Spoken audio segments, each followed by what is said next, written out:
এই 60 লাখ টাকা যদি ইলিয়াস প্রমাণ করতে না পারে, আমি অভিশাপ দিলাম ও যেন এর প্রভাব যেন ওর পরিবারের উপর পড়ে। ভাই আমার সংখ্যা 2.5 জন, তো তুমি ইলিয়াসের কি মিয়া? পুলিশে একটু ভয় দেখাচ্ছে, দেশ ছেড়ে পালায়ে চলে গেছো। আপনি এটা কেন প্রত্যাশা করেন যে আপনার কথা মতো সবাই চলবে?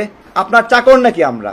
এই যে একটা এত বড় মিথ্যাচারিতা করলেন, আল্লাহর কাছে কি জবাব দিবেন মিয়া? কেন পোস্ট ডিলিট করছেন? কত বড় জুলুমবাজ এগুলো। সব মানুষ খারাপ, ইলিয়াস একা ভালো। আপনি যে এই যে বেজ্জতি করার উদ্দেশ্যে বললেন বিকাশুর রহমান তারেক আমপাড়ি থেকে সবাই বের হয়ে যাচ্ছে, এখন কি হবে আমার? ভাই এখন কি হবে আমার? কি হবে বলেন? আমি আমার রাজনীতি অ্যাক্টিভিজম সব বাদ দেব? আমার দলে যদি কেউ না থাকে তাহলে আমি বাদ দেব?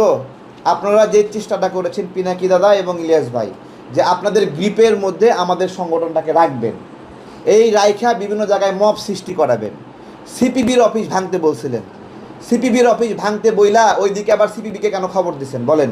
সিপিবির প্রিন্স রে ওইদিকে খবর দিয়েছে তারেকরা এখানে অফিস দখল করতে আসবে, আর আমাদেরকে বলছে যে অফিস দখল করো। ওই দিন জাতিসংঘের মহাসচিব আসছে বাংলাদেশে, বলেন ওই দিন ইলিয়াস এবং পিনাকির কথা শুই না সিপিবির অফিসে আমরা হামলা করা ঠিক হইতো? বিশ্বের কাছে বাংলাদেশের বার্তা ভালো যাইতো? ইলিয়াস ভাই, পিনাকি দাদা, আপনাদেরকে বলবো যে এই বাংলাদেশের জন্য আপনাদের লড়াই এবং আমাদের লড়াই আলাদা, সম্পূর্ণ দুইজনের লড়াই আলাদা। আচ্ছা, আন্তর্জাতিক গণমাধ্যমে কোনোদিন ইলিয়াস ভাইকে নিয়ে নিউজ হয়েছে? কোন গণমাধ্যমে নিউজ হয়েছে? বান্ডেল থাকলে প্রতি সেনমানিতে টাকা বাঁচবে। বিকাশ সেনমানি বান্ডেল কিনে জিতুন প্রতি লেনদেনে।